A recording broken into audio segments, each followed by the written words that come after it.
please subscribe and don't forget to press the bell icon to get notified whenever we upload a new video.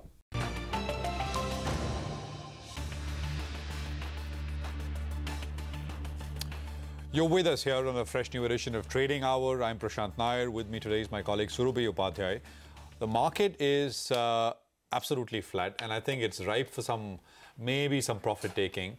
Although overnight, once again, we had small gains on the US markets. I mean, the S&P, etc. S&P, by the way, crossed 2,900 for the first time, and then it kind of sort of retreated a little bit, closed under it, but still in the positive. All three big indices in the US, and I mean, so it's the momentum is good, all-time highs. So nothing to really complain about in that particular sense. What's happened here today, this morning, I mean, just a few minutes back, of course, is what's happening with the rupee rate against the dollar. And that's basically at a fresh low. Although I think just before we came on and started the show, you heard Lata talking about her thoughts and her sort of perspective was clear. Nothing to really worry about with this depreciation that we're seeing. So we'll continue to sort of tackle that story, the dollar rupee rate. And of course, keep an eye on what's happening in the market. On the market, for now, not very much on the index. So, good morning. Good morning, Prashant. Yeah, so currency obviously is a watch point for us, and it's climbing even as we speak. I mean, it's moving from 40 past to 43. 70, 43 is what I'm talking about. So we've got an eye on that. On the market, today is a quiet day on the index. A lot of polarization within different constituents. You've got some buying continuing on, for instance, the corporate banks. So ICICI Bank and State Bank of India, they continue to move higher. The HDFC twins have decided to sit out of the rally, at least for now. So, you know, that's the down factor. And metals continue to do very, very well. Commodities and metal stocks, that's where the buying is. So whether you're looking at Vedanta, ONGC, Tata Steel, these are the kind of stocks that you are finding moving on the higher side of the screen. Great day, by the way, for mid caps. We will take more names as we go along, but on the consumption side, I mean, for instance, Coffee Day, Future Consumer, these are some of the stocks moving higher. Plenty of names. That's the mid-cap index, pretty much close to the highs of the day. That's the setup as of now. Let's get you some perspective and some trading ideas in. Sudarshan Sukhani is joining in on this leg of the show. Good morning, Sudarshan. So on the index, it's quiet, including on the Nifty Bank. What trades would you recommend at the moment? Good morning. Yes, after a big rally, markets do go into a huddle and consolidate. That's what's happening in the American markets, and that's what's likely to happen in India. So the trade in the Nifty is to do nothing, take your profits, cash in and step aside. Sometimes doing nothing itself is a good trade. The Nifty Bank has been underperforming. It's been in a trading range for almost 3 weeks now. There is a possible trade in the Nifty Bank. If the Nifty Bank breaks out of that trading range, which would be somewhere around 28,350 to 28,400, then the banking index becomes a buy, but not before that. So as of now, do nothing in the index. Stocks will keep on offering opportunities. We have Aurobindo Pharma from the Pharma pack. That Pharma has been a favorite sector of mine for many months and will continue to be so. So consider buying Aurobindo Pharma. Similarly, Vedanta is now rising. Metals have done, non-ferrous metals have been building bases and are now breaking out. We had Hindalco, in the morning we had Hindustan Zinc, and now we have Vedanta for this show. So consider buying Vedanta. I have a short sell also, and that is Z Entertainment. For some reason, Z keeps on sliding, breaking support levels. It's soft and slow, but it does keep on falling. So that's an intraday short, and the positional trades are, of course, on the long side. Ideally, do nothing in the index, focus on stocks. Okay, thanks very much, Sudarshan. Appreciate you joining in, and we'll speak with you soon again. Let's get some futures and options trades going as well. So we have Yogesh Mehta joining in, Vice President at Motilal Oswal. Yogesh, thanks very much. Morning. What would you be trading? Yeah, Prashant, good morning. Since Nifty and Bank Nifty both are trading very much flattish on today's trade, and we are near to expiry, so probably traders are waiting for the direction to move either the short covering or the profit booking, but nothing sort of any significant sign from the global markets. So here stock-specific opportunities are very much there. So we are a long call on the Bharat watch currently, but on is the September future with the positional view. Current price around 682, 683 rupees. Keeping a stop loss of 663, target could be in the range of 714. It is given a strong breakout over 668 after 2-3 months. The other one is Voltas, which was consolidated in a narrow range, and yesterday it had given a breakout, and today it is above those levels. Current price is 634 in the future segment September. Target could be in the range of 650 to 655, keeping a stop loss of 619. And the other one is United Phosphorus UPL Limited. After a relentless selling pressure, now it has come back into the positive territory from 600 level to 680 level today. Keeping a stop loss of 658, one can go long, and target could be in the range of 710 to 712 levels. Okay, Yogesh, thank you very much for those trading calls. So there you go, a couple of strategies on the futures and options side of the market. But right now, let's shift focus to macros, and that's where the headlines are really coming in from. You're also seeing some of the commentary from the RBI annual report. The currency is a big talking point, as we've been discussing. Moody's has come out with a report titled Oil Prices and Interest Rates Raise Pressure on India's Fiscal and Current Account. To discuss exactly what this report is saying, we have with us Joy Rankodge, Vice President at Moody's Investor Service. Joy, thanks so much for joining in. I was looking at the note and I'm just trying to understand what the one-line sort of takeaway is, because while, yes, you are flagging off the concern on the fiscal side with oil prices rising, the report also highlights a lot of positives, like the large foreign exchange reserves, the fact that growth seems to be still on track at around 7.5%, the large domestic funding base. So that seems to give the suggestion that there is no imminent threat to the sovereign rating or to the overall fiscal profile of India. So what essentially is the one-line takeaway right now on the fisc from Moody's perspective? Yeah, thanks for having me. So I think what we're saying is that the risks have increased on the fiscal side, including because of high oil prices, and this is, we think, it's a short-term case. However, as you mentioned, India's growth is expected to be robust, which will help with debt affordability. And as you mentioned, debt affordability will be supported by the large reliance on the domestic funding, as well as India's debt profile. The average debt is about 10 years, and that should also provide some support for debt affordability. Mm-hmm. As we speak, Joy, good morning, Prashant here. We got the currency at a new low. Does that worry you? And how does that alter numbers on your Excel sheet when you look at things like fiscal deficit, current account deficit, etc.? Mm-hmm. So as I mentioned, the fiscal deficit, we think that the pressures are, the risks are rising, that the government, of the government meeting its fiscal objectives this year. But again, I think it's a near-term factor. On moving to the current account, we do see the current account under pressure because of yes, oil prices, but also a strong growth which is driving imports into the economy. So we expect the current account to register around a 2.5% deficit this year, 2.5% of GDP for this year. However, from a external vulnerability standpoint, we look at external vulnerability from looking at the foreign exchange reserves versus the debt obligations that the sovereign has.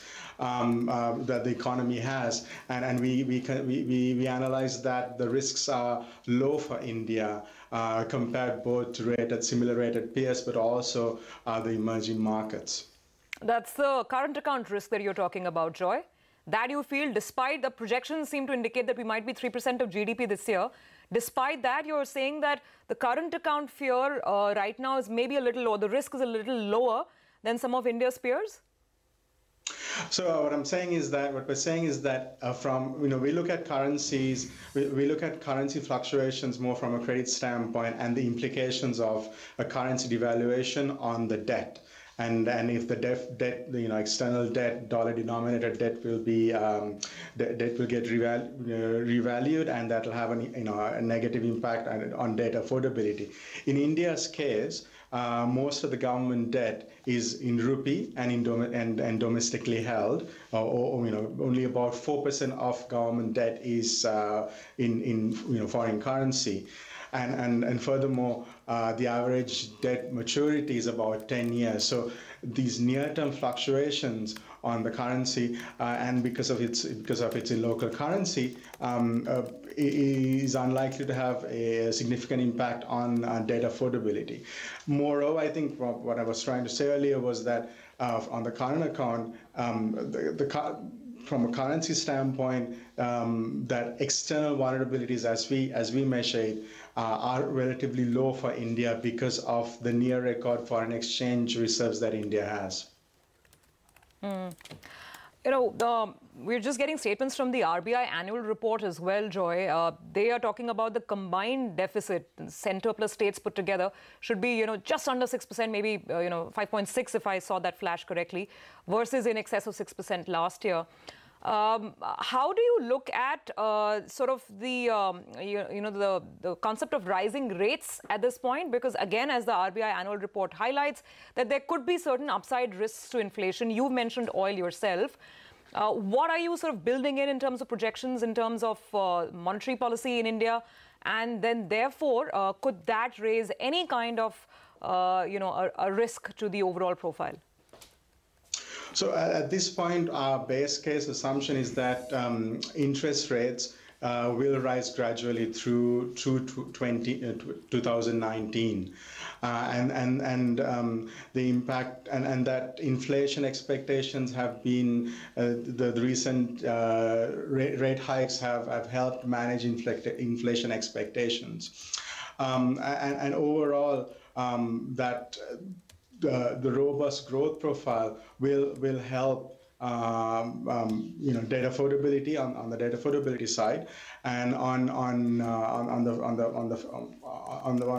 the deficit side, that that inflation expectations will not have a significant impact on that.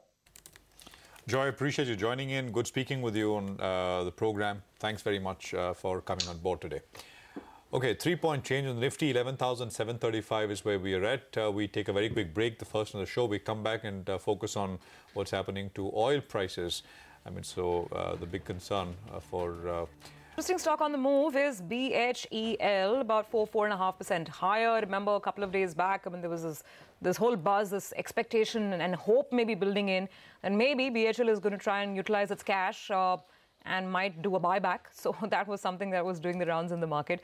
Stocks again up about 5% as we speak. So interesting moves coming in on a couple of them. But right now, it's time to go beyond equities and look at commodities and see what's happening there.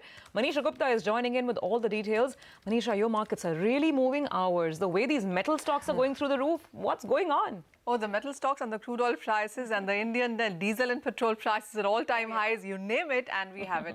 But it is the crude oil prices that I want to talk about right now. While we have been holding around those 2-week highs, we're off those kind of levels, still trading in the positive, and the international cues are quite interesting. On one side, it, of course, is about the Iran sanctions. It also has to do with the fact that there are supply disruption concerns from Libya, Nigeria, Algeria, Iran, African countries, etc. But on the other side, what the markets really seem to be focusing on right now is that the non-OPEC supply can surge up in the fourth quarter, and that sentiment seems to be weighing onto the prices right now.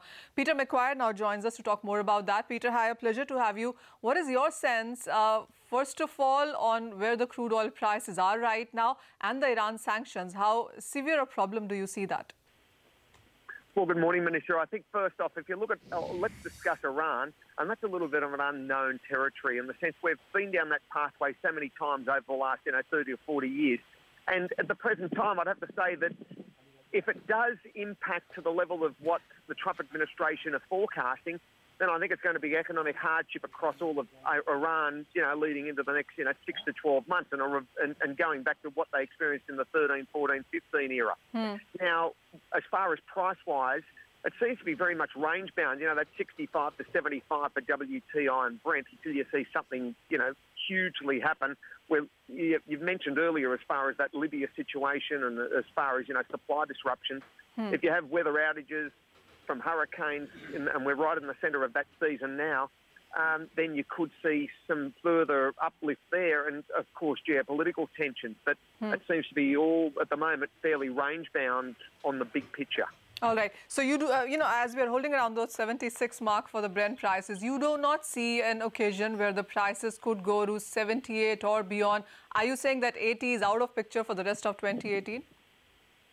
Well, you're leading up. Let's first off look at the large OPEC meeting, or the main one. The meetings between now and then, but the end of year meeting, 3rd of December in Vienna. Right. I think unless you see something dramatic happen as far as geopolitical or weather outages or something happen in the Middle East, I think it's going to be range bound. You might see that 78 touched on, but think of also this, Manisha, that you've also seen a very strong uplift as far as US dollar over the last matter of months. Yes. And you've only got to look at the Indian rupee to take that into consideration. And the Dow sitting at all-time high. President Trump and S&P through record territory this morning.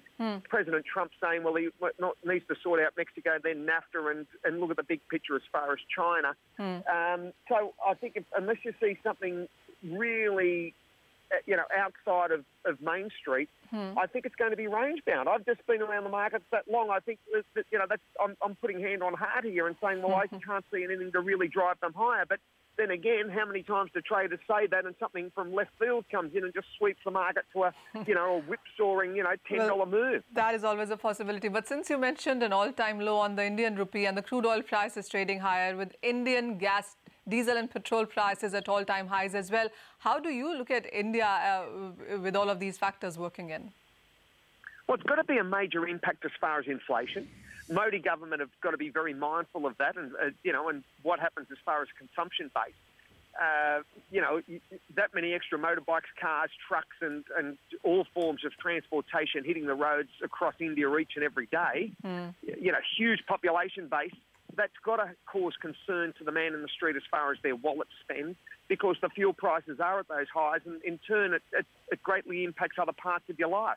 So that just seems to be the normal occurrence. It happened I remember in Indonesia a few years ago. Happens in all economies, and India's having its go now. It's not an easy pathway, and that's where a damning effect could be that you see crude prices rally strongly from here.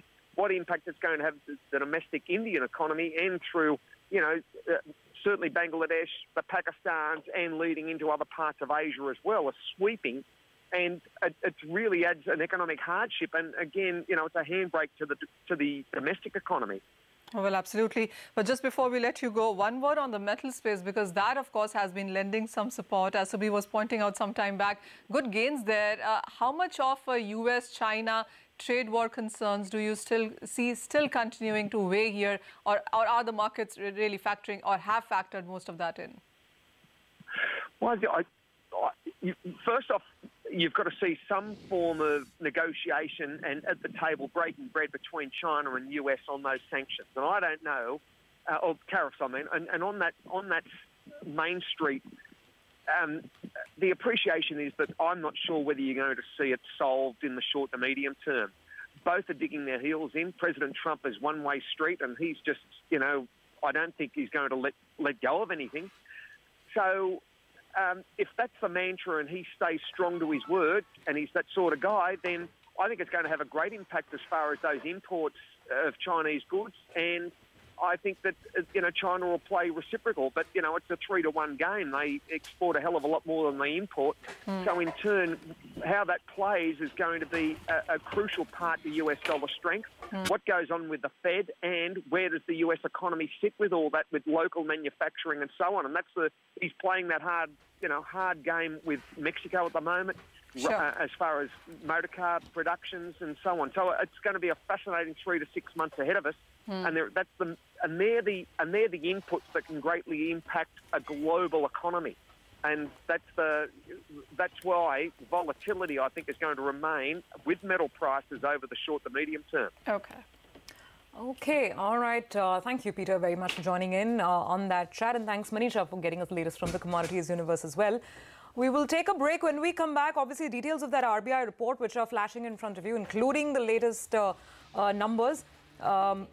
In fact, I think let's see if we can actually get to Lata right away and get some details in, because there are some fresh numbers on demonetization also that this year's report is throwing up. Let's see if the numbers are any different from last year. Lata?